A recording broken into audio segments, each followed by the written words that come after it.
Hi, everyone, and welcome to episode 193 of the Tick Bootcamp podcast. The title of today's interview is Inner Glow, an interview with Katie Depaola. My name is Richard Johannesson. And I'm Matt Sabatello. Now, we've talked about heroes on this podcast, and we've talked about superheroes on this podcast, and we've distinguished those two in that a hero is someone who will help someone else without expecting anything in return on a one-off fashion. Superheroes are people who determine something unique about themselves and then turn that into something that is scaled to help the entire community. And Katie Depaola actually uses the term inner glow as a way of defining who a superhero is. But she's doing something that we haven't seen before, and that is she's actually teaching people how to be superheroes, how to use their experiences, what they've learned from their experiences, and then become life coaches. Rich, if one thing was clear when we first started this podcast interview, is that Katie was going to get better. She started treating with one of the best Lyme doctors, Dr. Jemsek. And then when she realized she hit a plateau, she pivoted over to another great Lyme doctor and used the Caledon Protocol. And then after that, she pivoted to another great Lyme doctor and used IV lipids and hydrogen peroxide to get her where she is today in remission. Now, the real beauty of the story, at least in my view, is that Katie really didn't become this brilliant entrepreneur until she went on her Lyme journey. In fact, it was her Lyme disease journey that allowed her to develop the tools that she is now using to help everyone else in this community, in the chronic illness community generally, and in the coaching community. So, Matt, I'm really excited to introduce Katie Depaola. Hey, Katie, welcome to the podcast. Woohoo, I'm so excited to be here. And we are really excited to be here too. And nobody's ever given us a woohoo to start the podcast. So we can tell this is going to be a unique experience for our community in Tick Bootcamp. So Katie, can you share with us where you live now and where you grew up? Sure. I grew up in Maryland and I still live in Maryland. I've lived a lot of other places, but right now I live in Bethesda, right outside of Washington, D.C. So talk to us about what your childhood was like. What was it like growing up in Maryland? Sure. I mean, it's probably not the most exciting place to grow up, but it's not the least exciting place to grow up either. I mean, I come from a good family. I grew up in a family business. Like I have over 30 cousins and we have a big family, Italian on one side. And so I grew up with a lot of family time and a lot of activity and playing a lot of sports and very involved and being outside a lot and running through the woods with my friends and all those things that, kind of represent a quintessential childhood. Okay, so talk to us about the family business that you had and what that overlay meant to you growing up. Sure. So my great-grandfather had started a fencing company out of a abandoned metro bus in DC. And so he was, running a business and then using my grandfather's money that he was sending home while he was in the Merchant Marines to fund the business. My grandfather comes home, realizes that's what the money he's been sending home has been being used for. His dad wants to shut down the business. And he says, look, if you're going to shut it down, let me buy it from you. So he then buys the business that he's sort of been funding already. And he went and grew the business to, a really successful, multi-generational remodeling company that is still thriving today. So talk to us about what impact growing up in this entrepreneurial family had on you as a child. I mean, what kinds of things did you see and what impact did that have on your goals and your dreams as you were growing up? Yeah, I think in terms of goals and dreams, there were a couple things. I mean, one was I didn't want to be part of the family business. And I was very clear about that, even though I, would answer the phones in the summer and work there to make money. And I was very driven to make money. Like my grandfather grew up very poor. My dad didn't grow up with money. So we had a lot as kids, we went to private schools and had nice clothes and there was always food on the table and all of that, but that wasn't historically how it had been in my family. So even though we had a lot, our parents and grandparents were very much about work hard, stay focused. My granddad used to always say, don't let the money run out, don't get ahead of yourself. And I think that built a lot of character inside of me, because even though my struggles weren't financial, like I don't have a rags to riches story myself. I have a sick to healthy story and an ongoing journey of staying healthy, both physically and mentally. And I think that what I learned from my family in terms of taking giving up off the table and staying in the game, whatever game you're in, was incredibly, formative for me. So let's talk about this context. So you have this large Italian-American family, you spend a lot of time together, you have this family business, and that family business has given you on some level privilege, where you went to private school and you had all that you needed. So let's talk about that privilege for a moment and whether or not it prepared you for what you needed to be prepared for in the short term. And what I mean by that is, what do you know about ticks and tick diseases while you were running around the woods with all your cousins and your extended family? And did you learn anything about ticks and tick diseases either from your extended family, your nuclear family, or in this privileged private school education you received? Rich, that's a very simple answer. The answer is no. I knew nothing, and it wasn't something that we talked about. I mean, we knew like ticks were bad, but I have a distinct memory now of going to my dad when I was 17 years old. It was the summer before I left for college, and showing him like a rash on my leg and him saying, "It'll be fine in the morning." Like, I also come from a family that's very much like, you're fine. You're fine. You're not sick. Go to school. Stop complaining. Let's go. Right. And so I think it's interesting because I recently got engaged, and congratulations. Thank you. And my fiance's family is like very attuned to sickness. Like, they're like, if something's wrong, you go to the doctor. And my family's like the complete opposite. Like, you don't go to the doctor. Like, and so once I started to experience symptoms, which I know we'll get to, I was really on my own.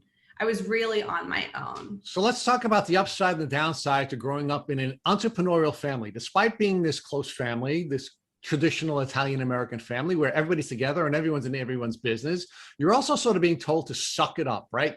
Tough it out. You have to work through it. You can't let the money run out, right? So you were sort of built, at least culturally, to fight through everything because you couldn't let the money out and you had to take care of everything, right? Right. And I think there's also a lot of like self-responsibility that I was taught. Like, now I live and work in the coaching world, and it's all about taking responsibility for your life and taking. So that's the upside though, Katie, right? Let's talk about the downside though. We're not at the upside yet. We're going to get there. Let's talk about the downside to that, right? So this sort of suck it up culture had an impact on you, right? Because you showed signs of what you now know to be your tick disease very early on. And if you weren't from this suck up culture, you might have gotten diagnosed early on. Right, but that's what I'm saying, is that you can take this self-responsibility to an extreme. And, what happens is we start to blame ourselves and think like, I'm causing this, or this is my fault, or I've done something wrong. I also grew up in a very Catholic family, so I think there was like a lot of Catholic guilt there. And so a lot of this was very, kind of imprinted in my brain that it was my health was my responsibility, and there was no outer influence. And now I call complete BS on that.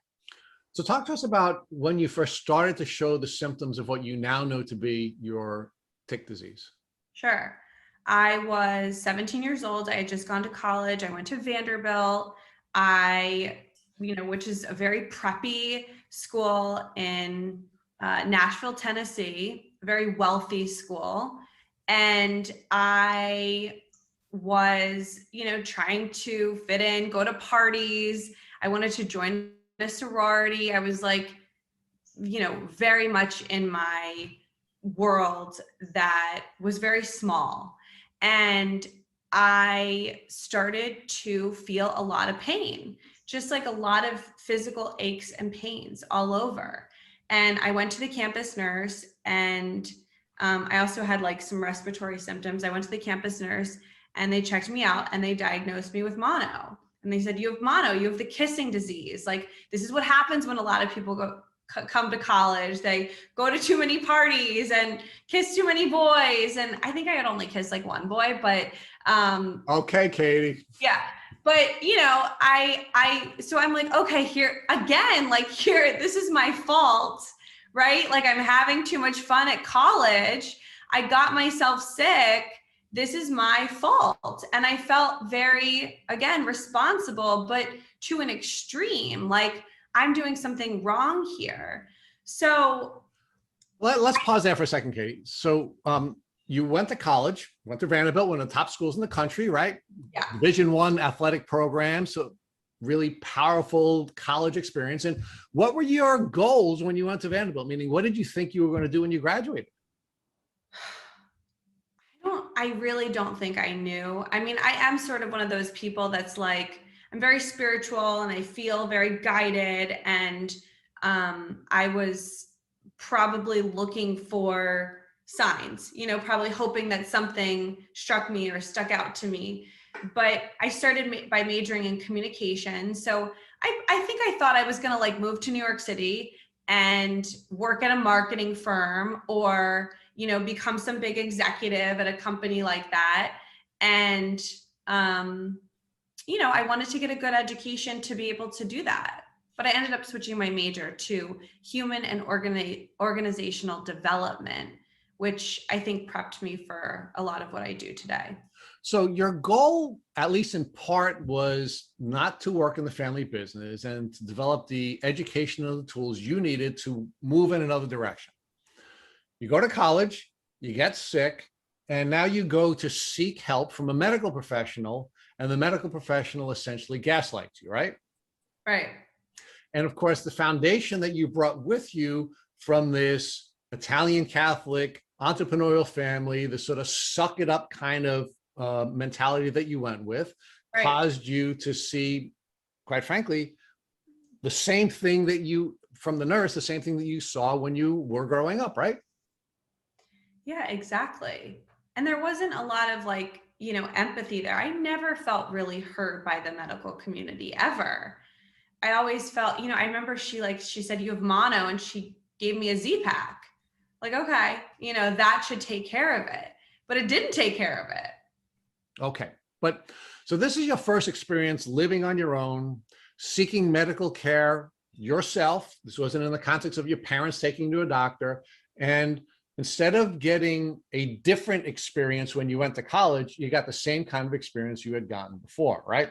So now you move forward and you say, hey, I'm not feeling well. This Z-Pack didn't work for me. What'd you do?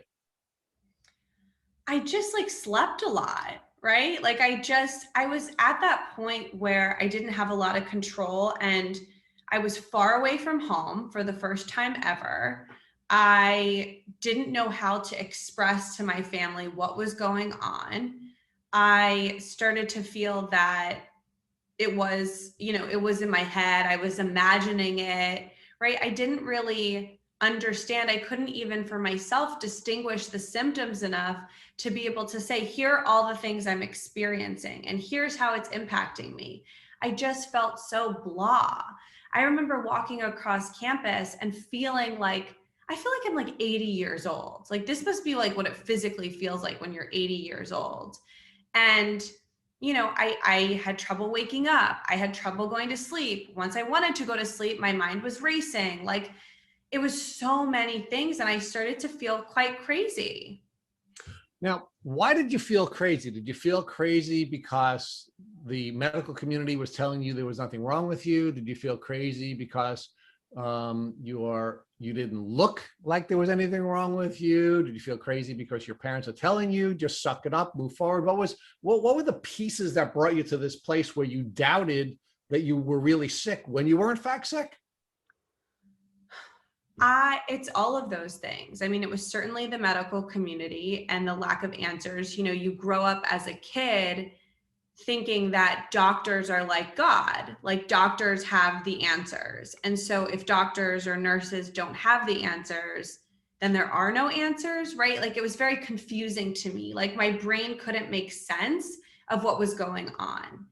The other thing was I didn't know how to express myself. I didn't know how to say what I was feeling. And this is something I still struggle with today because, it changes you. But I didn't know how to say what was going on in my body, like what my symptoms were, or what my brain was experiencing. Like it was just on overload, and I couldn't process it, and I couldn't compartmentalize it. So eventually I started taking a lot of notes to try to categorize everything. But at the time, it just was like this experience of blah and not knowing where to put all the things I was going through. So, Katie, let's talk about now your 4 years at college, because it started right as you started college. How did your developing symptoms impact you academically? There were a few times where, my Lyme was something that affected me and then didn't affect me, and then affected me and then didn't affect me, or at least it seemed so. I'm sure it was affecting me the whole time, but I had peaks and valleys. And so that was the other thing that played a lot of tricks on my brain, was like, I would think I was totally fine, totally in the clear. Whatever thing I had is gone, and I'd go out and party or go to the bars or, be involved with charity events or whatever I was doing. I remember one time in college, I was training for a half marathon, and I was training and I felt really strong. And then like one day I was running and I just couldn't move. Like I couldn't run anymore. And that's the kind of stuff that, in my opinion, messes with your head, because it, like, the brain needs to make sense of things, right? Things need to make sense. And when they don't make sense anymore, like I could run 7 miles yesterday, but I can't run 2 today. Like it just wasn't adding up. And that was what made me feel like something was wrong with me, and something was wrong, but it wasn't wrong in like my mind. It was actually physically wrong, and it was affecting everything. So when you say everything, how was your developing symptomology impacting you socially at college?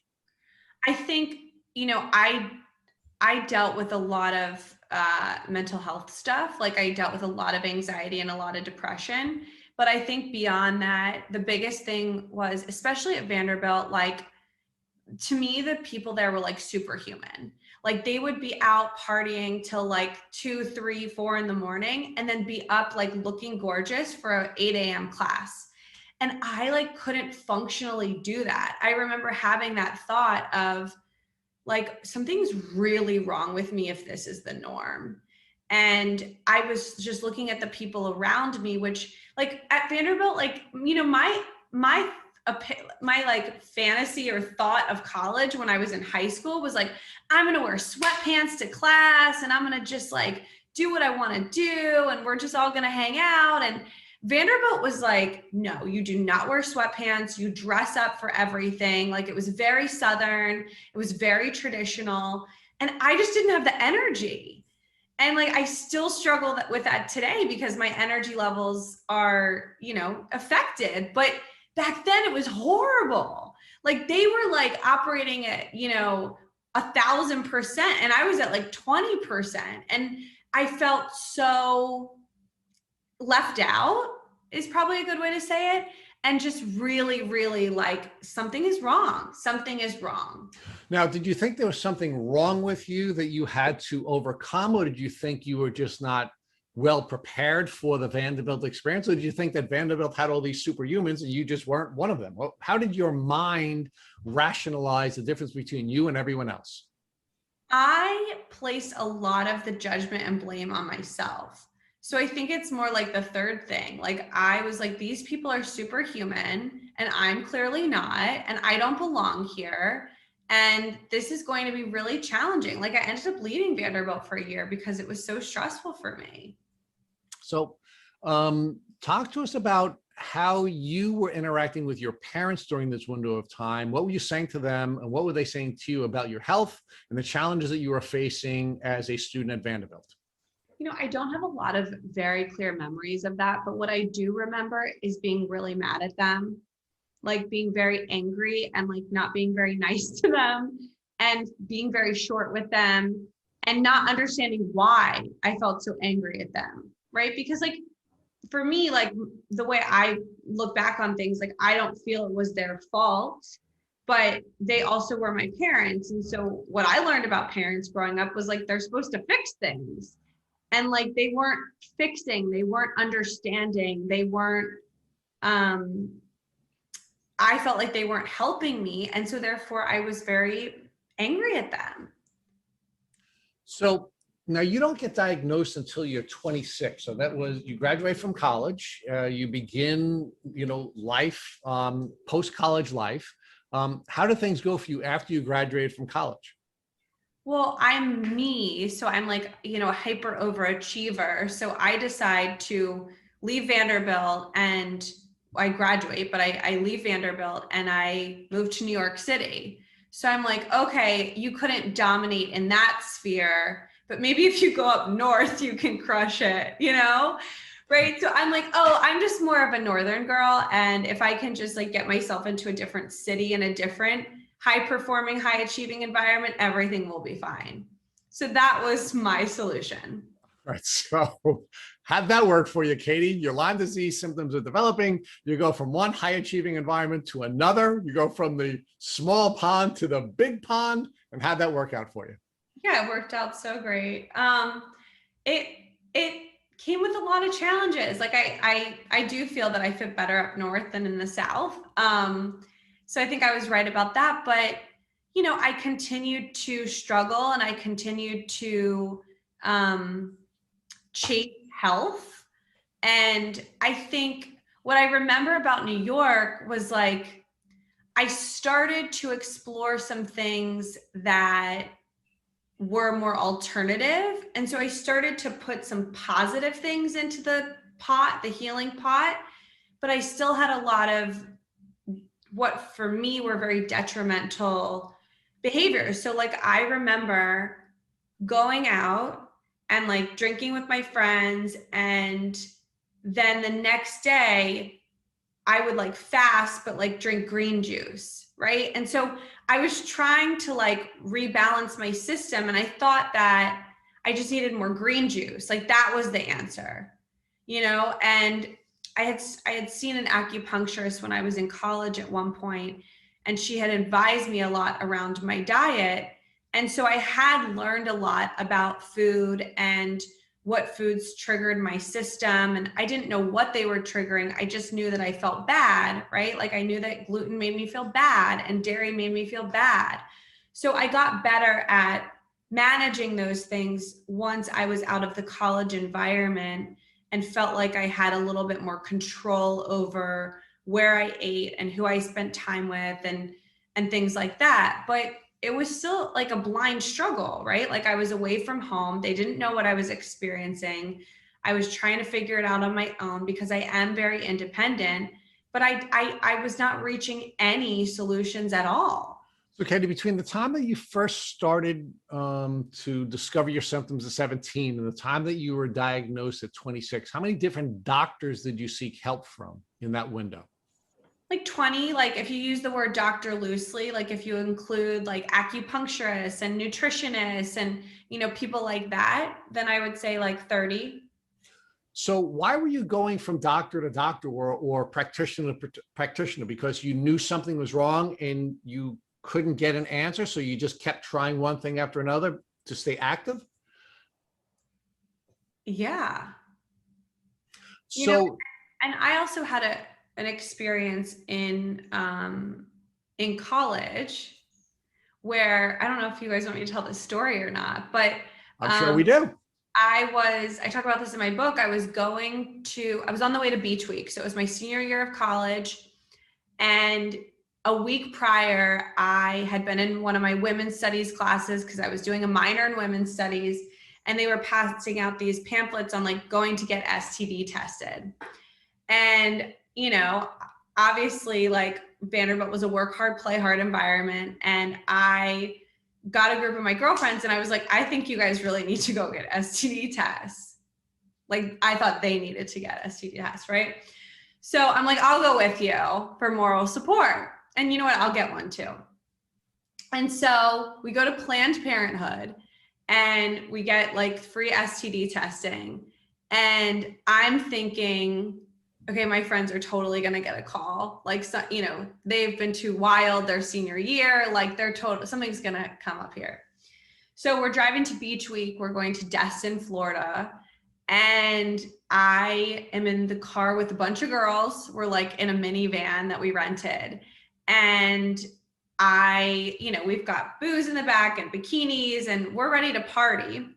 And I get a call and she's like, I'd like to speak with Miss Depaola. And I'm immediately like, this cannot be good. And she introduces herself and says she's from Planned Parenthood. And she says, we need you to come back in. You received a positive test. And long story short, I had tested positive for syphilis. And the reason I share this is because I didn't end up having syphilis. They ran a second test. It was a false positive. But anytime I would go to the gynecologist, which is something you have to do as a woman, as a young woman and just a woman, I would get these positive tests for syphilis. So I'll just leave that there for now, but that became a clue on my journey. And that also became one of the reasons why I kept seeing different doctors, because I wanted to understand why I was getting a false positive all the time when, like, you're not supposed to get a false positive. And it, to me, was sticking out as one of the only things that was weird, because every time I would get blood work and every time I would get any kind of assessment, they would say, you're so healthy, everything's perfect. And I didn't feel healthy and I didn't feel perfect. So that was just like added to all of my frustration and anger and upset and confusion. Like, to feel so sick and then be told like your blood work is completely perfect. It's like, again, the brain just can't make sense of it. So Katie, but your brain is beginning to make sense of actions that you had to take in order to be able to heal, right? So you're going to practitioners and learning as much as you can from different types of practitioners, including alternative practitioners, and you're beginning to engage in lifestyle changes that will help you to heal, even though you don't have a diagnosis at that time. Correct. So give us a list of things that you were doing prior to getting a diagnosis that were helping you to heal, even though you didn't have a diagnosis. Yeah, I think that's a good point. And I think that a lot of these things I'm about to list off are why I'm not in a wheelchair today.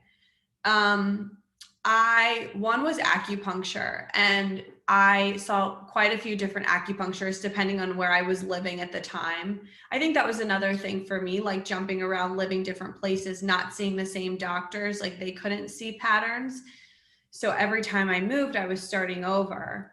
But acupuncture was huge. I eliminated gluten from my diet, even though I don't have celiac disease, which is when you have a complete allergy to gluten. I knew that by removing it, just because I tested it, I felt better. So removing gluten from my diet was a huge thing. Removing dairy from my diet was a huge thing. I had a ton of stomach issues over the years, and getting rid of those two things pretty much got rid of my stomach issues, which was, very significant for my immune system. Exercise was important when I could do it. At this point in my life that we're talking about, college and after college, for the most part, I could still exercise. But I remember like being on the elliptical, which is like sort of like the lamest exercise you can do. And like, no judgment, but, feeling like I was going to fall asleep. And, so exercise when I could do it. And then I think like I learned how to meditate during this period in my life. And I learned how to try to shut off some of that constant noise and constant chatter. That was very helpful. I learned about certain supplements that were helpful to me. And, I started reading a lot. Like, I started reading a lot about nutrition and living a cleaner life, and started to learn a little bit about, toxicity in cleaning products, or beauty products is a huge thing for women. And so I learned about toxicity in the world, toxicity in our relationships, toxicity in our food and the products that we use. And I started to eliminate some of those things and do research around that. And that helped me with my symptoms, but it also gave me a sense of more control in a period of my life where I felt that I had no control. So you're laying the foundation for healing, and you are learning about the signals that your body is giving to you and what you should or shouldn't be doing. But you still don't have a diagnosis. So tell us how you ultimately got to a place where you were diagnosed with Lyme disease. Yeah, so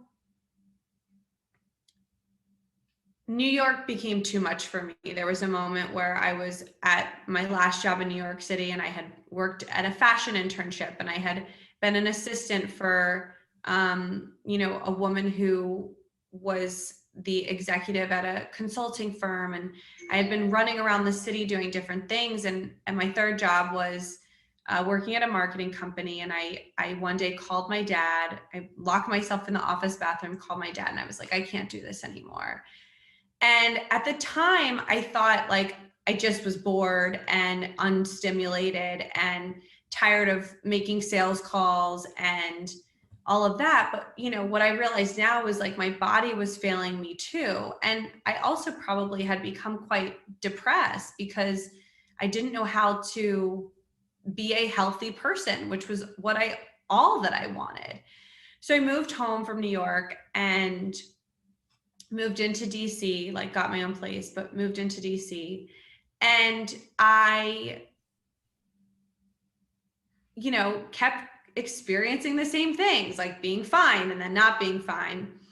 The way that this all reached a breaking point was when I went to my brother Johnny's college graduation, and between the travel and some things that were going on in our family with my youngest brother and the stress of all of it, along with what was going on in my body, I started to lose feeling in the entire right side of my body. And at this point, I had done enough research, and by research, I mean Googling, to know through the process of elimination that probably I had Lyme disease. And you had a number of immune disrupting events going on in your life. And although you were able to manage your disease, the undiagnosed Lyme disease at that time, because you were making lifestyle changes, you were making various different smart health related decisions, you had immune disrupting events that came together and you crashed, right? You crashed. And the crash caused you to further your research, and you came to the conclusion that you might have Lyme disease. So what did that do for you? What did you do once you came to the conclusion that you may have Lyme disease? I had read, I had seen this term LLMD, and I had read that that was what I needed to find.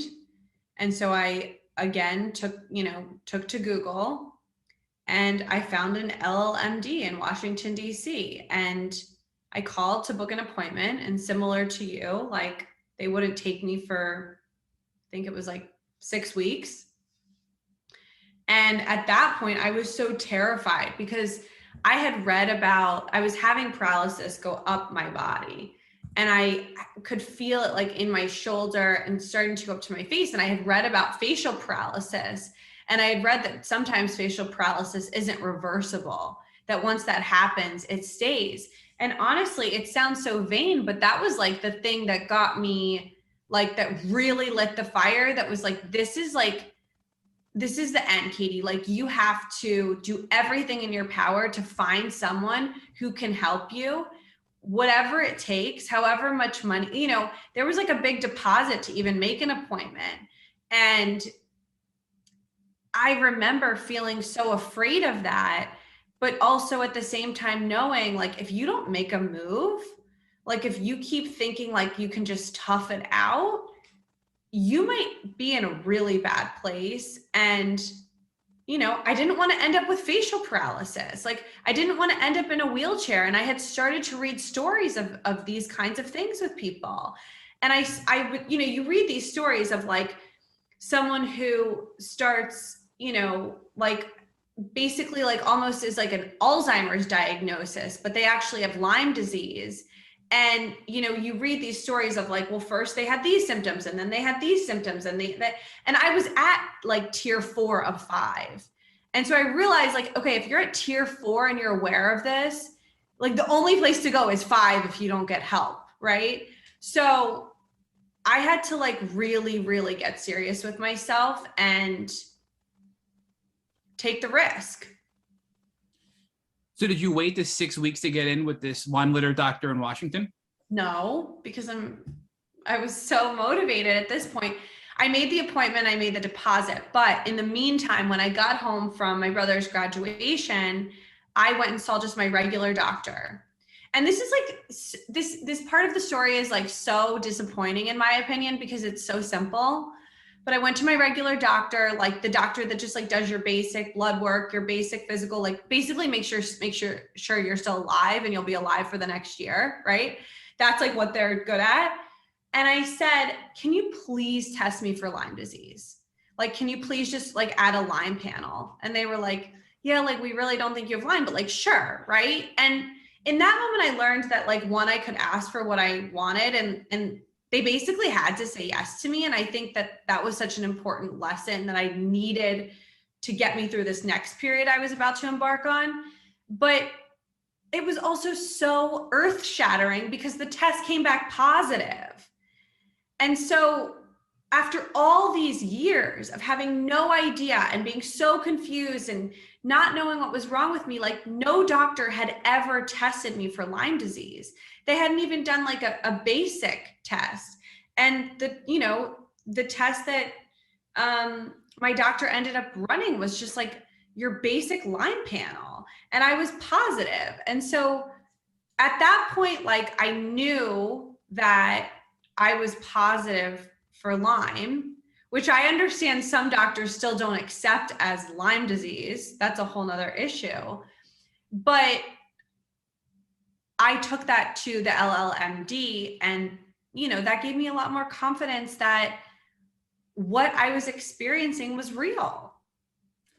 Katie, did you do anything with your primary care doctor to treat, or did you solely get your blood work done to bring to the specialist in Washington?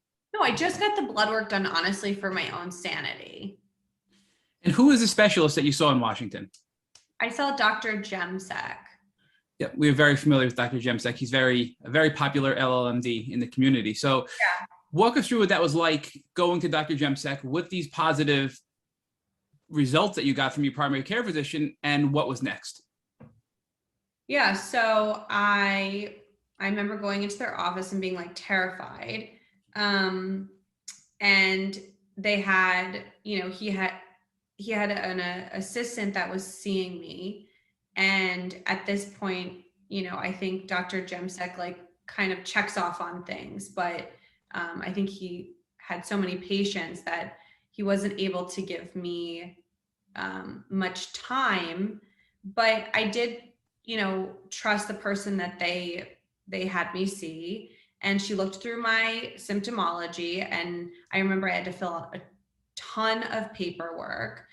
And, I think a lot of people can probably relate to this, but for me, filling out all of that paperwork was actually quite validating, because it asks you really specific things that other doctors have never asked. And it helped me understand like more of a pathway. Like I remember writing out timelines of like when I started to experience different things and understanding, okay, these symptoms might actually be connected. Like a lot of doctors will say nothing in your stomach is connected to your mental health, right? But then now we know there's like this, gut brain connection. So this was the first time that I started to feel like everything I'd been experiencing was not only legitimate and real and valid, but it was connected. And that maybe all the differing symptoms that felt like they were so random actually weren't so random. And that they were all connected to something systemically going on inside of my body. So, the first thing that they did was put me on sleeping pills. Because they were like, your body is like, you have not been sleeping, and nothing in our treatment is going to be effective enough if you don't start sleeping. And I come from a family that's very much like, tough it out. You shouldn't need things like that. But here was a doctor explaining what was going on with me and saying like, sleep is the foundation. And my intuition kicked in and I said, like, that sounds right. That sounds right that we need to work on sleep first. And so we started with that foundational piece. And then they started me on a couple different, treatment protocols. So Katie, I wonder, earlier on in the interview, you mentioned that you had a hard time explaining your symptoms and how you felt and describing what was really going on. And I know I have experienced that same problem, and many people in the Lyme community, because of cognitive impairments, can't properly express themselves to their doctors. So do you think that this questionnaire that Dr. Jemsek put together helped you overcome that hurdle to be able to put down on paper what was going on to then connect the dots that you weren't previously able to do before that? Yeah, I think between the questionnaire and the research I had done myself, I started to, as I was doing research, I started to write down the symptoms that I was having, right? Like, because I was hearing other people's stories and I was like, oh, I have that. I think I have memory loss because things seem foggy, or I didn't know what brain fog was until I started to read about it. And that was a huge thing. I just kind of thought I was like getting stupid, So it's like we take responsibility for things. We think it's our fault, or we think like, I'm just having a bad day, but eventually you have so many days like that you have to start really cataloging it. So yes, between the questionnaire and, the being prompted and being asked about certain specific things. And then also I had started just in the notes in my phone, writing down all my weird random symptoms. And I think it's so important for us to like be our own doctors and take notes. So Katie, what else did Dr. Jemsek's office do besides put you on sleeping medication, which was critical for your body to start the healing process? Yeah, so they put me on an SSRI for the first time ever. And, I think that helped. But that was a hard thing for me. Like taking an antidepressant was something that was a challenge for me mentally, like to accept that. They put me on, they did like what's called pulse therapy with me. So they would put me on a protocol of antibiotics. I'd be on for 2 weeks and then off for a week. And they'd have me taking different supplements to supplement and strengthen my system. And, I felt confident. At this point, I was at my rock bottom. So it was sort of like, I'll try anything, right? Which is where I think a lot of people get. But I did know enough about alternative medicine that I felt that the fact that he was putting me on supplements and that he was concerned about my mental health and he was concerned about my sleep was a positive indicator that this might work. And I didn't really know what work meant at the time. I remember Dr. Jemsek himself had told me, you're never going to get rid of the Lyme, but we can help you stabilize.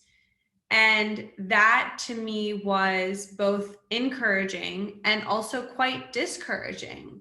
Like, I'm someone who wants solutions, and I didn't understand, like, if people beat cancer, why wouldn't I be able to beat Lyme disease? Like, why wouldn't that be a possibility?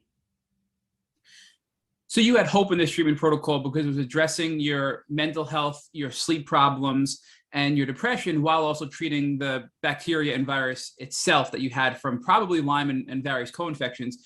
So walk us through what it was like when you started to get the post-antibiotic therapy, and if you felt it was actually helpful in your healing journey. God, it's like so hard to say overall if it was helpful or if a different route would have been better. But I guess for me, it was necessary because it was the only option I knew of at the time. So I had to do something, and I had to interrupt the disease and the bacteria taking over my body.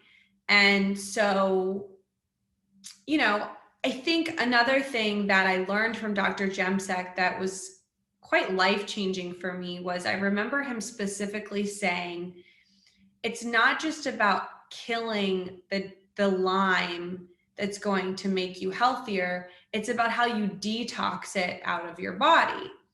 And you remember that I loved green juices, so I knew so much about detoxing, but that was a word that I knew. So then that prompted me to do more research and understand like what was physically happening in my body during a Herxheimer reaction. And I did. I herxed really, really bad during my treatment with Gemsec, like really bad.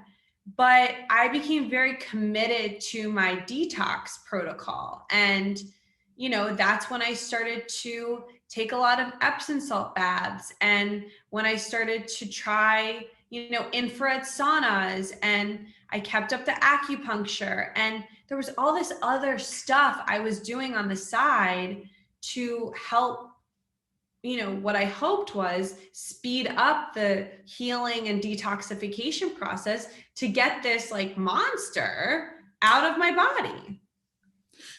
So Katie, detox is an important part of the Lyme healing journey, especially when you're aggressively treating like you are with this pulse therapy of antibiotics. So can you give us some specific examples of detox tools that you find work best for you? Yeah, I think Epsom salt baths helped a lot. I would do like binders. So, there's a lot of like, really strong ones, but I would do like Mayan clay baths and wrap, like, I remember I would wrap my hands and feet in this like activated clay and wrap it in saran wrap to help pull toxins out of my body. And like, you're doing this stuff and you're like, I don't know if this shit's working, but like, I feel like it is, right? But I would feel better. Like I would have a real low from when I was herxing. And then what happened was like, I almost started to experience like a high when I would really start to detox because I was feeling better than I ever had. And those moments, even if they only lasted a day or a few days, gave me so much hope because they started to give me this glimpse of possibility of like how I could feel, right? Like I'm actually, they say like it could get worse before it gets better, right? And I'd feel this like, okay, I went through treatment, it got worse, and now I'm detoxing and it's getting better. And I went through treatment and it got worse, I'm detoxing and now it's even a little bit better than the last time. And so I felt like even if I'm getting 1% better, like eventually I could be 100% better, right? And so for me, like so much of this was about mindset and possibility. I talk so much about possibility in my work, but I had to like believe that it was possible that I could heal. And even though Dr. Gemsek told me that it wasn't possible, that I would never get rid of the Lyme, I actually in my mind overrode that because so many doctors had told me nothing was wrong with me.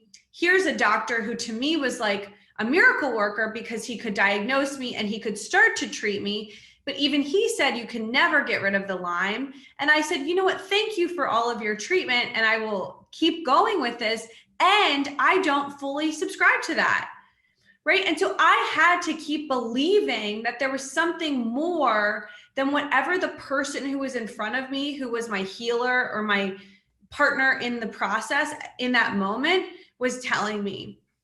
And that's where I feel like I became my own doctor. I became my own miracle worker. I became my own coach, my own, like, I had to keep thinking like, well, what's actually possible? Like, is it possible? Like, we used to think that we couldn't cure cancer, and in some cases we can. So why can't I be a some case? And that was what kept me going. Hey, that was beautiful. So to follow up on that, I know you did see 2 other doctors after Dr. Gemsek. So although you were having success with the treatment and the detox, what caused you to now pivot from Dr. Gemsek to your next doctor?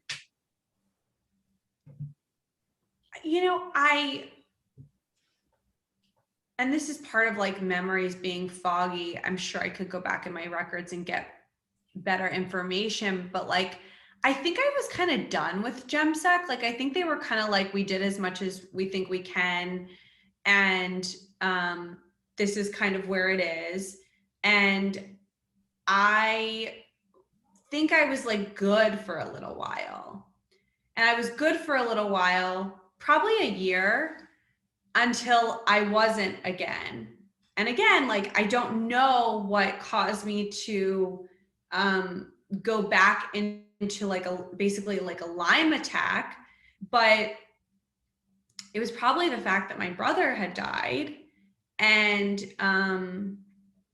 you know, because there was yet another massive immune disrupting event, I basically felt like my body was under attack again. So at this point, I had done even more research, and I also had experienced some negative effects from all of the antibiotics that I had been on. And I knew, like, I'm personally not a huge fan of antibiotics. Like, I know that they're necessary at some point, but I think that, at least for me, they wipe out a lot of good stuff in my body. And I think that, you know, there were some medications that I got put on that weren't the best medications for me. And so I was really reluctant and hesitant to go back to him. And so I started to seek out another doctor, and I found a naturopath, an ND, who, you know, was willing to treat my Lyme and try another method. So do you think that in hindsight that the antibiotics, although they were very helpful in getting you that really good year, that they were really not enough to help you sustain you for the long run? And that's why when you had the stressors, the life stressors that you experienced, you then experienced that crash again a year later. Yeah, I think they did harm to my body. I also think maybe they saved me. So it's tricky. I think it's a double-edged sword, because we hear this all the time in the podcast where people get antibiotic treatment, they get much better, but then it becomes cyclical where they then relapse and get back in a position where they were years ago and get very sick again. So I think your experience is very similar to others, where you got antibiotic treatment. It was a game changer for you, but then you had a relapse as soon as you had a stressor in your life and you were back to sort of square one, it sounds like. Exactly. So walk us through what the experience now is like with this naturopathic doctor versus seeing Dr. Jemsek, who primarily used antibiotics as a treatment protocol. Yeah. So I started seeing a naturopath, and he put me on the Caledon Protocol, which I understand to be a well-known herbal protocol within the Lyme community. And, you know, to me, he was just like handing me all these tinctures and like, you have to take these drugs. I mean, the schedule was insane. Like, I remember leaving Gemsec with like this highlighted schedule of like, take this in the morning, take this in the afternoon, take this before bed, take this with dinner, like, and being like, how am I ever going to manage this? Like, this is like so much, right? And then I get the Caledon Protocol, and it's like worse. I need to be taking doses like 8 times a day. So I was so overwhelmed. I remember just my mom had gone with me because at this point, finally, I was close to home, and my parents were more involved with my treatment and really understood how much I was struggling. But I remember she made me like this cute, like, Lyme calendar of like when we thought I would be done with treatment, and different, you know, markers of my success along the way, because it sucks to go through something, think you're going to be better for a little while, and then be bad again, right? Like, it's just like, how come I can't get on top of this? Why can't I win? And at this point, you've been sick for all these years, right? So it's like, you really deserve to just like have a solution and have it be easy. But it wasn't like that. That wasn't my reality. So I started the Caledon Protocol, and I fought through it. It was really physically tough on my body. And I think this is where I started to realize that I had a co-infection because of the way my body was reacting to it. And like, it was getting these insane night sweats. It was making me really angry. Like, I had all this like anger, and I didn't know where that was coming from. And so, you know, that's when I realized like I probably had Babesia, and that was a factor. And then I started to learn about co-infections. I'm like, are you kidding me? I just figured out that I have Lyme disease. What is this? So, you know, it was like, it's so frustrating because it's so defeating, but you're also kind of motivated by figuring out these different pieces along the way. And I don't know, man, like, I just kind of did it. I moved in with my parents for a period of time. I owned like a penthouse 2-bedroom condo in DC, and I moved out and moved in with my parents because I wasn't confident that I would be able to manage the protocol and the effects of the protocol and the herxing on my own. Like I had also gone through, in addition to losing my brother, I had been engaged and the engagement had ended really badly. And like, I was afraid to be alone. So I used the resources that I had and I started to, pull people together to support me. But I finally kind of surrendered and I was like, I can't do this on my own. This is not all my fault. This is not all my responsibility. Like these doctors can't fix me. And so like, I need a team around me. And I think at that point, I kind of went to my parents and was like, you have to help me figure this out. Like, I'm going to like die, or like my soul is going to die, or like I'm going to be bedridden permanently. Like there's not a good outcome here with the way things are going. Like I need more help. So Katie, talk to us about the Caledon Protocol. We've heard from various guests, some people have had great success with it and other people have said it really hasn't helped them much at all. And it sounds like it's a pretty aggressive protocol where you're taking herbal tinctures 8 times a day. And it is aggressive as far as the toll it takes in your body from the Herxheimer reaction. So from your experience, was it a worthwhile effort to go through the entire Caledon Protocol and, really have to go through all that suffering with the herxing?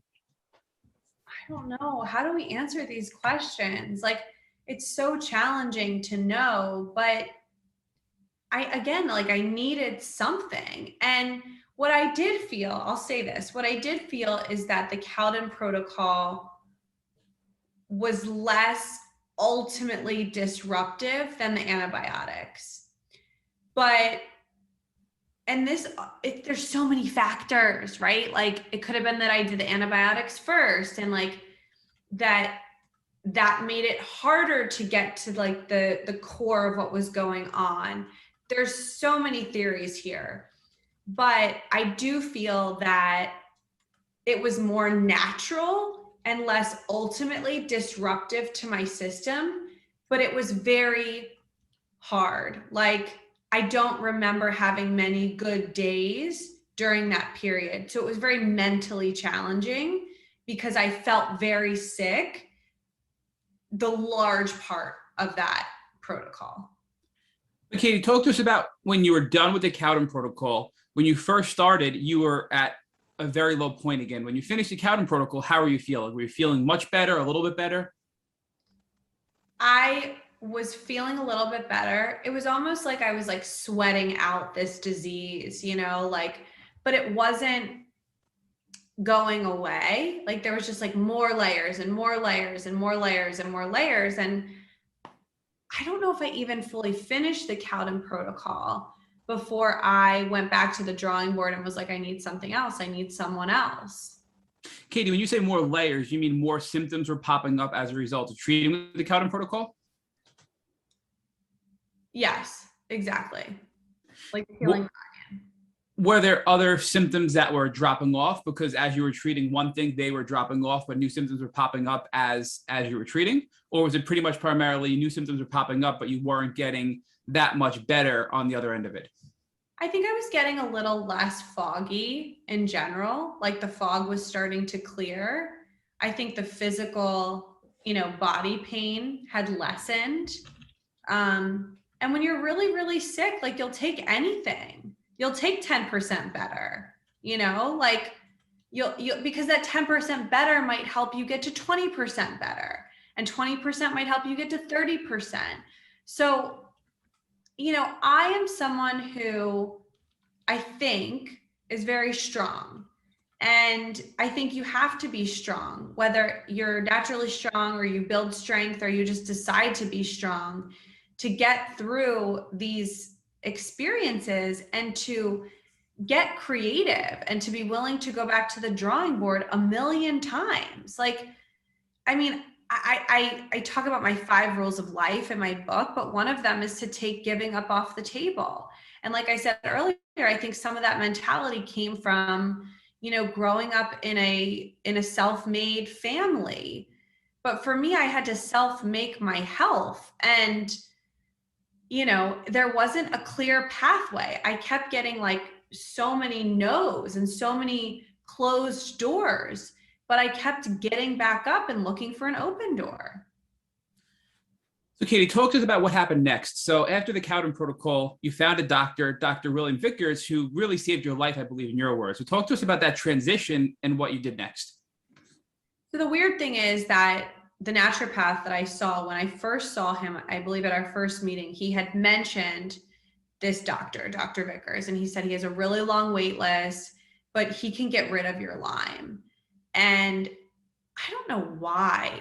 Maybe he said it was very expensive. I don't know what had me not move on that right away. Like, that's the one thing I wish. I wish that I had moved faster on certain things rather than, waiting and seeing what happened. Like with Lyme, there's no like waiting it out. Like, it's just going to get worse, And so I wish I had put my name on that wait list a lot sooner, but I didn't. And I had heard of this doctor through, the previous doctor, the naturopath. And so when the Caledon Protocol was like killing me, like, I just was like, this is a lot to deal with. I don't know how much longer I can do this. I called their office and asked to put my name on the wait list. And they told me they had a 9-month wait list. And I was like, I remember like being in my parents' driveway. It was pouring rain. And I had like this like breakdown moment. I really think I heard God speak to me, but I was just like, why? Like, why is this happening? Why is this what I'm dealing with? Like, I've been sick for all these years. I lost my brother. Like, why? And at the time, I know this sounds so crazy. And again, maybe I was like, just totally had lost it at that point, but I sort of like heard a voice, not audible, like in the movies, but I heard something come back and say, you haven't decided yet. And I was like, what does that mean? Like, what do you mean I haven't decided yet? And all of a sudden, what I saw was like my life go before me. I saw like myself getting married. I saw myself having kids. I saw myself traveling and speaking more and like being on stage and being in front of the camera. And I realized like I hadn't decided that I was going to stay. Like, I was sort of 1 foot in and 1 foot out on my own life. And this is like my perspective on my own healing. But I realized in that moment, like, I do a lot of work with visioning, and I believe that in order for us to have a certain result in our lives, we have to believe that it's in the realm of possibility. We have to be able to see it, right? And sometimes we see it in someone else and we're like, oh, that person did it, so I can do it. But I had never even taken one moment to envision myself as a healthy person. I had no vision of myself as a healthy person. And like, I was saying this on a podcast the other day, but they talk about this sometimes with like weight or weight loss, that, people say they want to lose weight and they get on these programs, but like so much of their identity is about the weight that they are right now.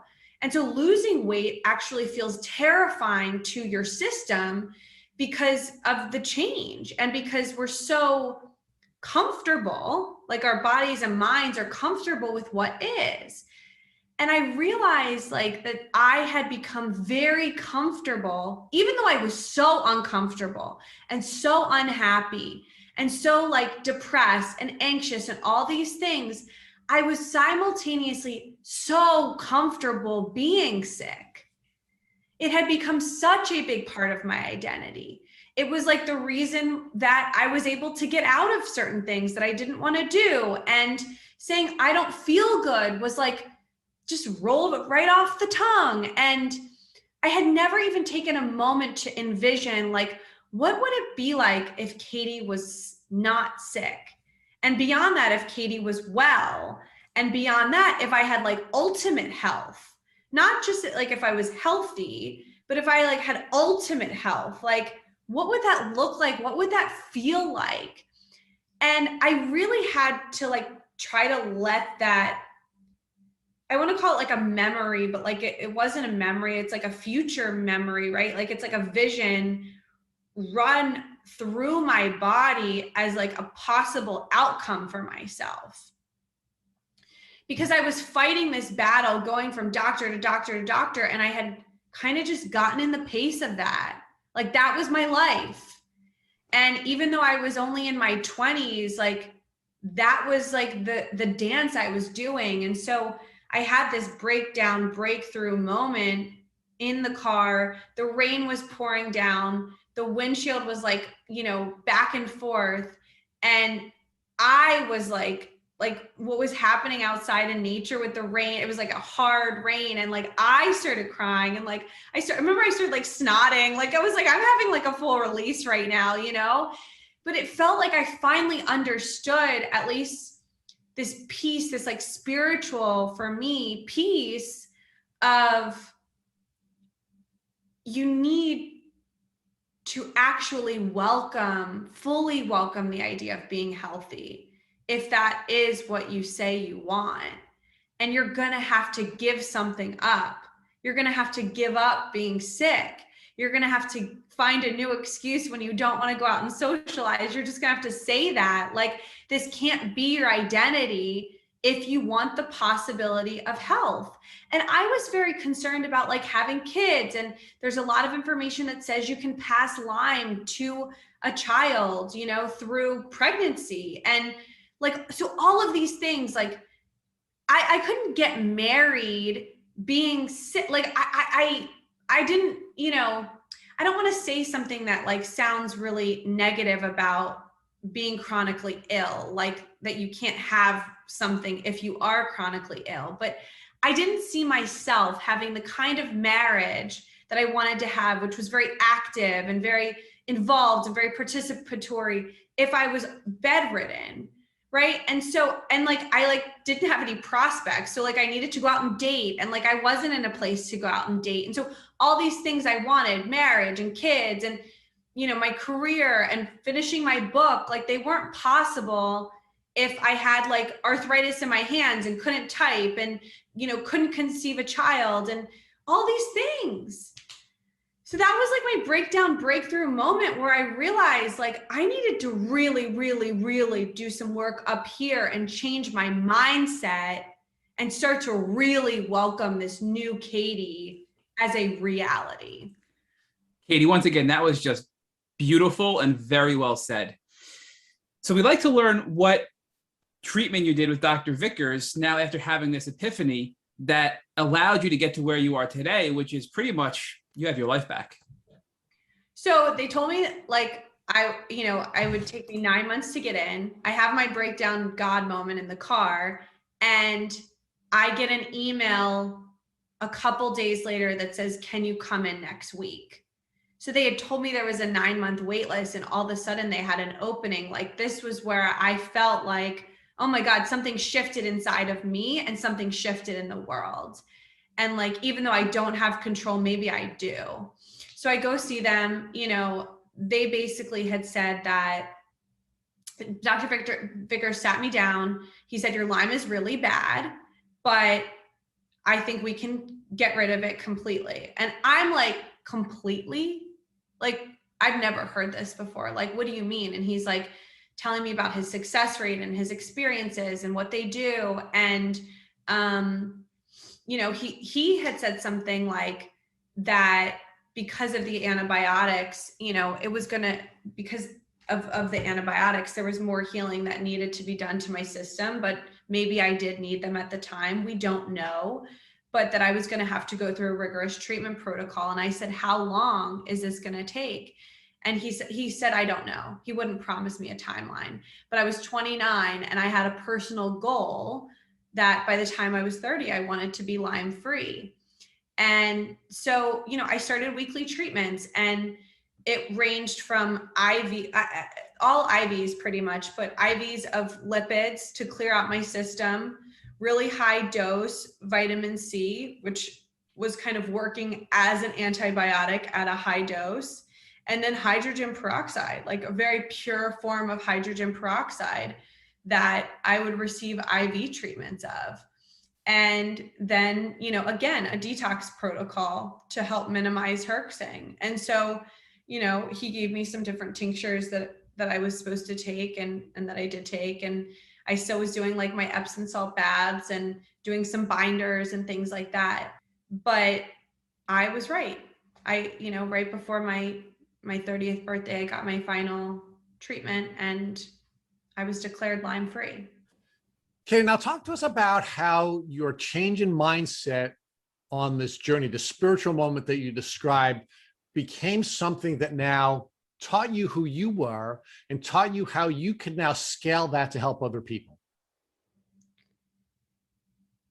Yeah, I mean, I realized that when you have a chronic illness, and I think with Lyme in particular, so many of us struggle with like, it's all in my head. And it certainly wasn't all in my head, but there was a part of it that was in my head. And so it was like coming to this realization that like the doctors aren't right, but like there is a piece here where my mindset and my desire does play a massive role. And, I had to recognize that, and I had to make decisions based upon that. And I had to like become more fierce about my healing.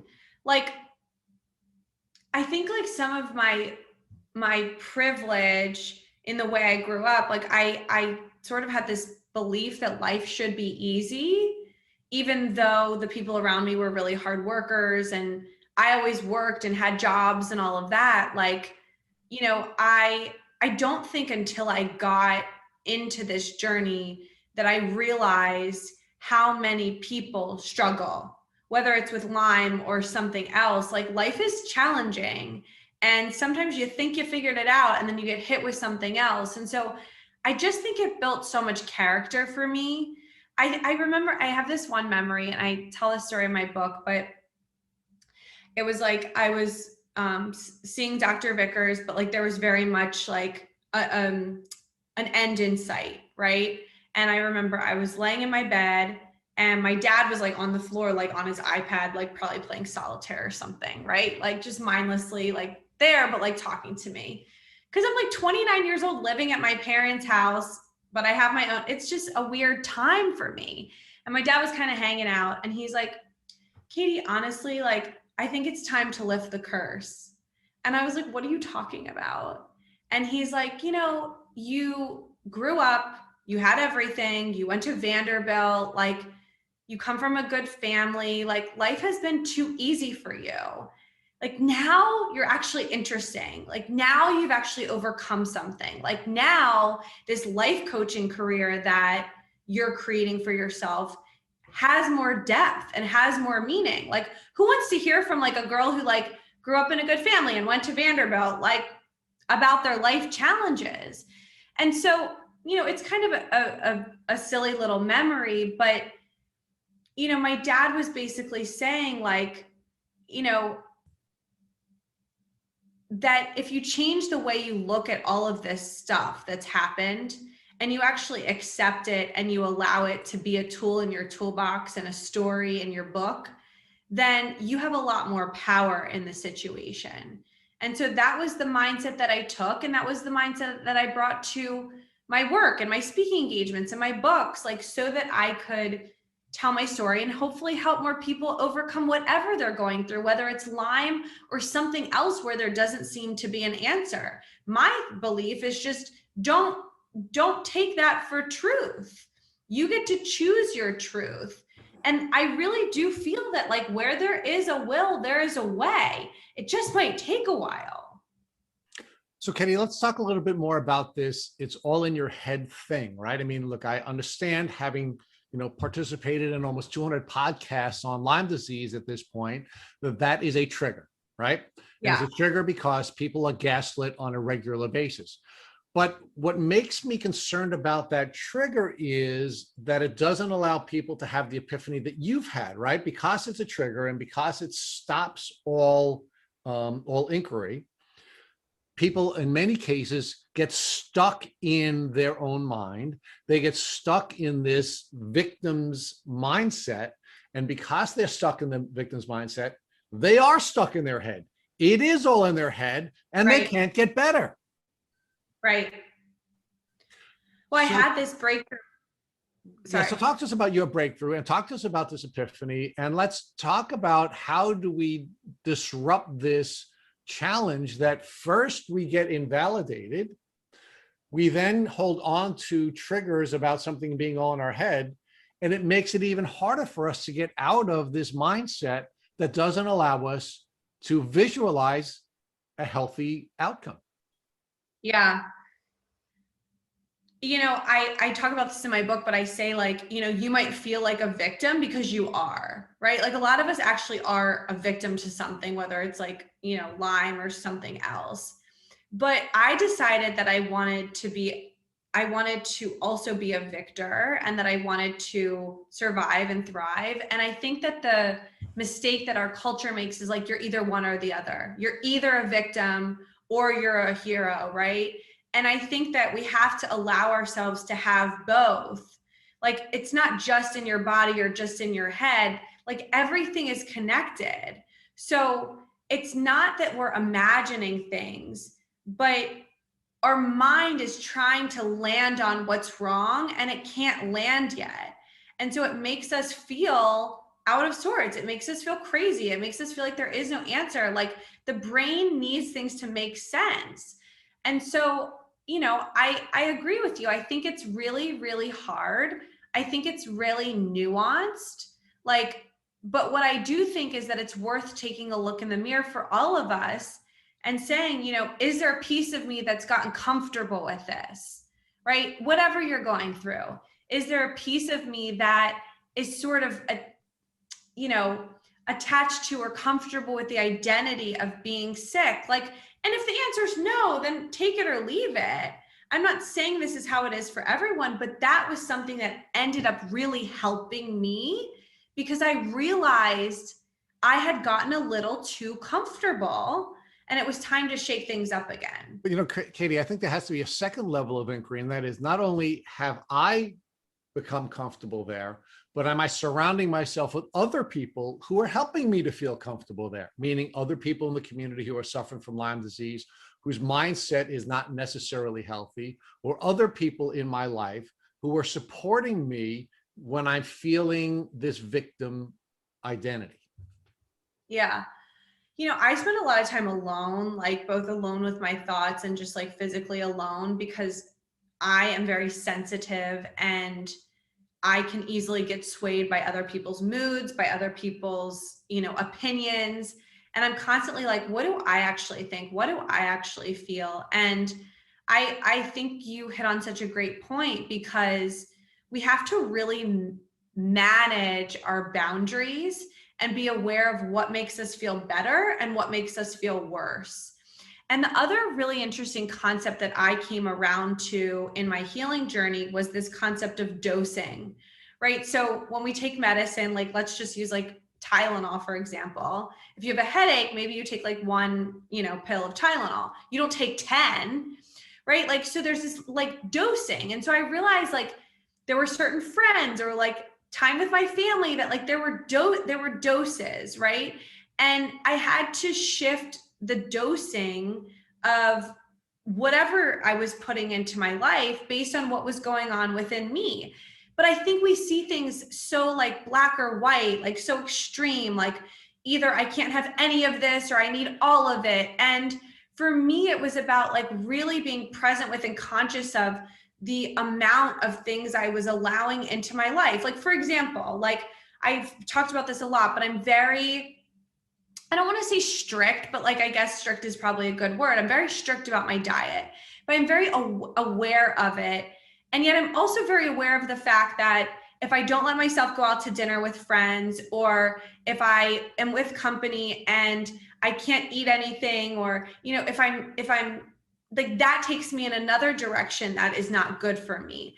And so it's about really like looking at each decision you're making in your life and trying to figure out, okay, for me, what is ultimate health?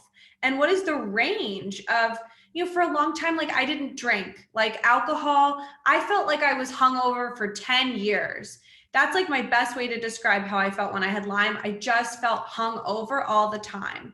And so why would I want to drink alcohol if it basically gives me like PTSD, right?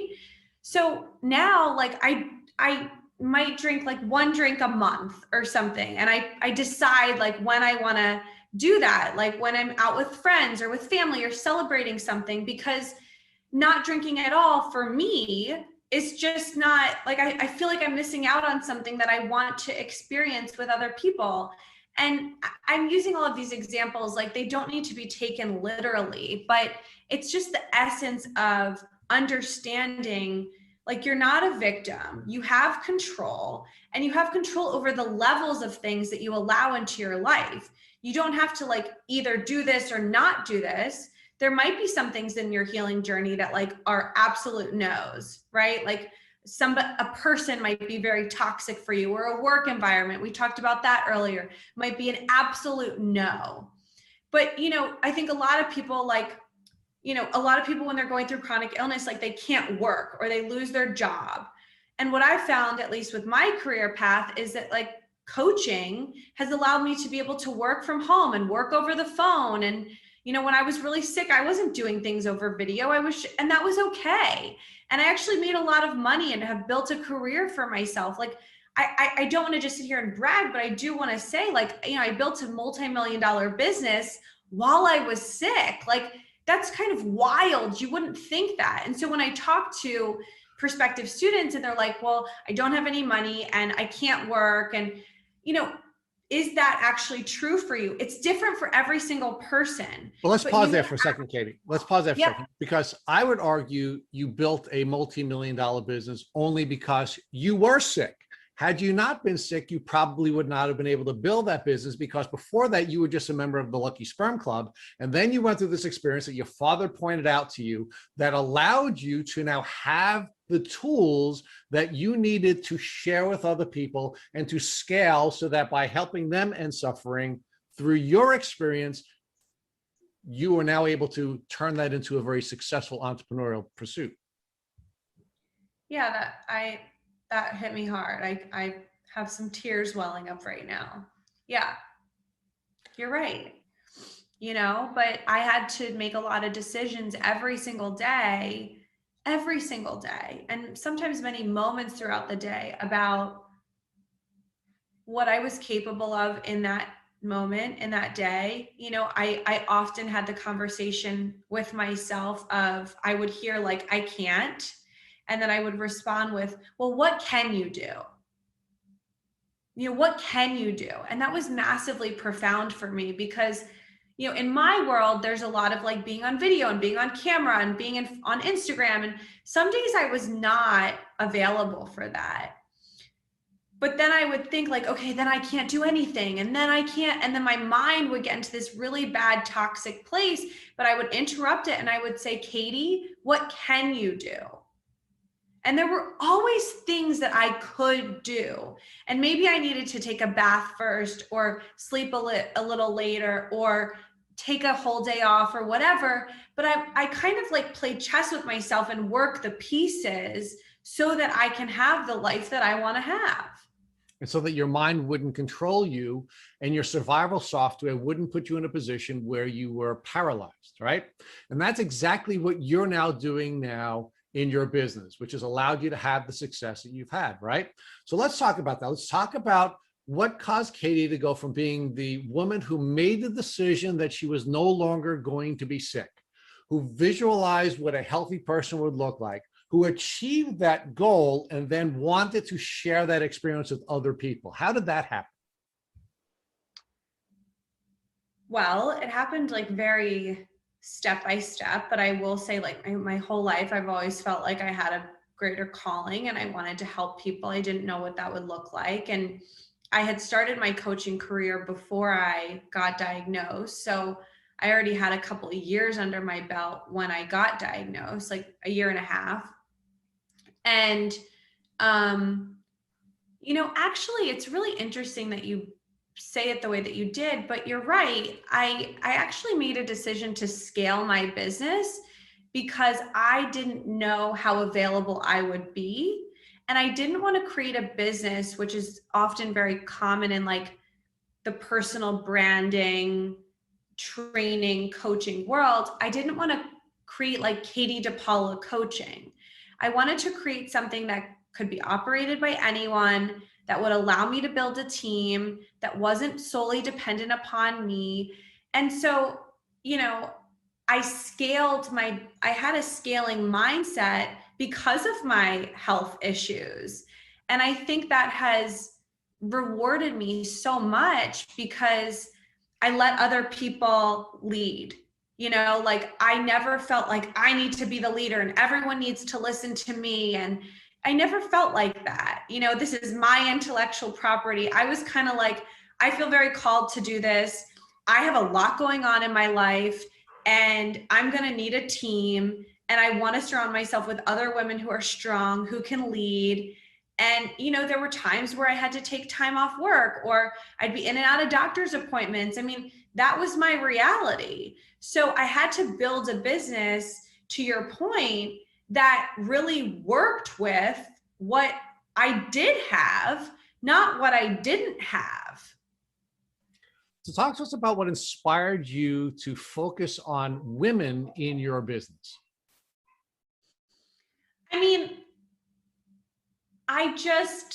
Obviously I am a woman, and I felt when I went through my coach training certification that one of the things I really saw as a gap was teaching women how to sell and market their businesses in a way that felt like them, right? Like I had a lot of clients, and most of the people that were attracted to working with me were women. In the very beginning, I worked with men and women, but it was still a majority women. So I was doing all this like market research. I was getting paid to do market research in my coaching business because I was getting paid to talk to people and listen to their problems. And then I was being exposed to what problems young women have. And I was learning that a lot of them felt like they didn't have purpose.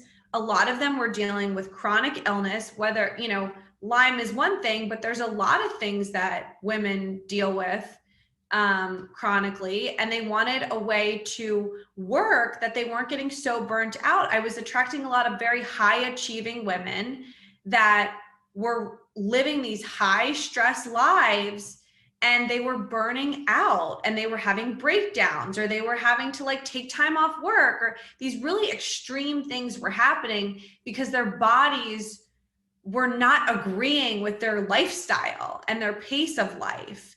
And so, you know, like they were basically, their lives were becoming immune disrupting events, and it was causing whatever natural thing was in their system to flare up and to start to run the show. And so I was just listening. I was just listening and responding to what was being brought to me. And I felt that, you know, a lot of these women also wanted to start their own businesses, but they were very afraid. They didn't want to seem like used car salesmen. They didn't want to, you know, be like reaching out like a network marketing company, like trying to sell products to every person who they knew, right? They wanted it to be very them, and they wanted it to be authentic.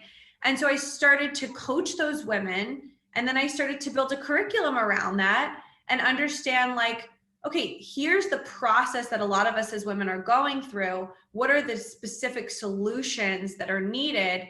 And how do I make this not just individualized, but a system?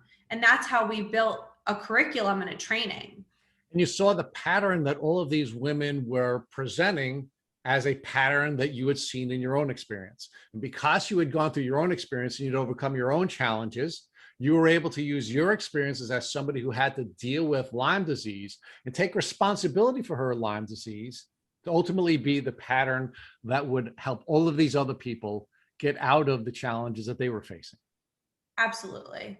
And I will say, I think also having Lyme for so long gave me that research mindset, gave me that look for the pattern mindset, where that's a very natural thing for me now. I've become so intuitive, and I do think that my years of being sick brought that to me. And so that's kind of a hidden gift.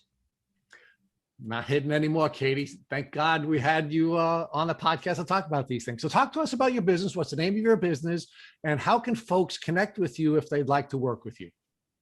Yeah, so my company is called Inner Glow Circle. It's a coaching certification school for women. We train and certify women to become life coaches. So, whether they want to be health coaches or marketing coaches or relationship coaches or, whatever niche they choose. We have Lyme disease coaches or chronic illness coaches. They can go through our training program, and we teach you how to coach anyone around anything. And we started the business in 2015, so it's been almost 7 years now, and it's been a credible journey. You can find us at innerglowcircle.com, very simply, or of course on Instagram, you can find at innerglowcircle or at it's Katie Depaola. So Katie, talk to us about your book, what inspired you to write the book, and where people can get it if they'd like to learn more about you and your journey through your book. Yeah, so the easiest place to get my book is just on Amazon. It's called At Least You Look Good, Learning to Glow Through What You Go Through. And at least you look good was something that people would say to me. And I had a very specific experience where I went to see a psychiatrist, and she said to me, "How are you feeling?" And I said, "I feel terrible. All the medications you've been trying me on are making me feel so sick. This is not going well." And she said, "Well, you look really good." And I'm thinking, you're a psychiatrist. Why are you saying that? Right? But the reality was I did look really good. I was wearing like a white crop top and like these tight red leggings, and I had hoop earrings, and I had just gotten a spray tan. Like, my point is that, I talk about this in my book, but I focused a lot on how I looked because it was one of the only things I could control. And it was something that helped me feel that there was balance in my life, that everything was going to be okay if I looked like things were okay. But it was like this dual thing, because also people didn't believe me. And so, whatever you're going through, you're not necessarily going to look like you're going through it, right? Like, people would say, "You don't look like your brother just died." I'm thinking, what the heck does it look like to have just lost somebody, But they didn't see me at my weakest moments. They weren't there when I was like, taking 3 baths a day, or when I couldn't get out of bed on certain days, or like those days were certainly there. But I'm not one of those people that likes to focus on the hard parts of my life. There's enough hard stuff going on, like in my life and in the world, that you can't avoid it, that I don't need to dramatize it. I don't want that to be my highlight that I'm showing people. Like, I feel like people get it, and I wrote about a lot of the hard stuff in my book, but now I really want to focus on the good things and the positive things, and to help myself keep going and growing and tell these stories, but do it in a way that encourages people to get to whatever outcomes they want to get to, whatever that is. So let's talk about outcomes as our closing question. If your fiance came walking into your room after this podcast and he had a tick biting him on his leg, what would you recommend that he do so that he would have the outcome that we would all wish for him, and that is that he wouldn't become chronically ill from Lyme disease? I told you I did some research on this. So talk to us about the research you did, and where folks can find the research that you located.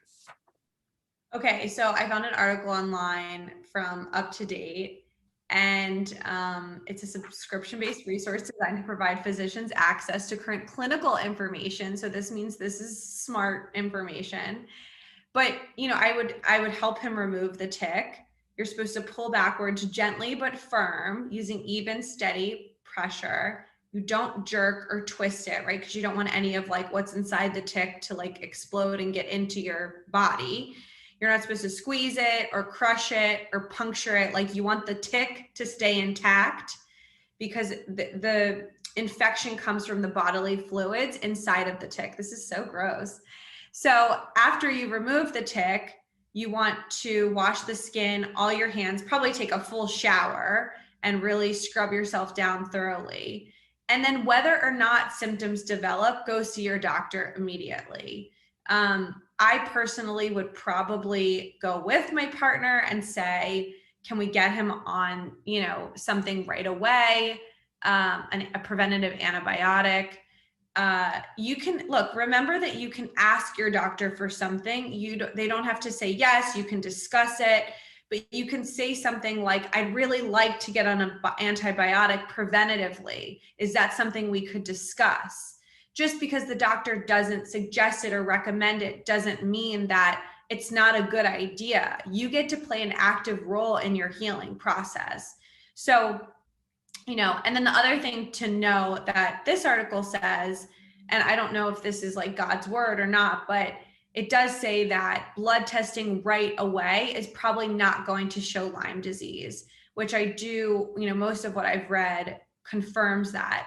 So if you go to the doctor and you get a blood test and it's negative, what I want you to know is like, that doesn't mean you're in the clear.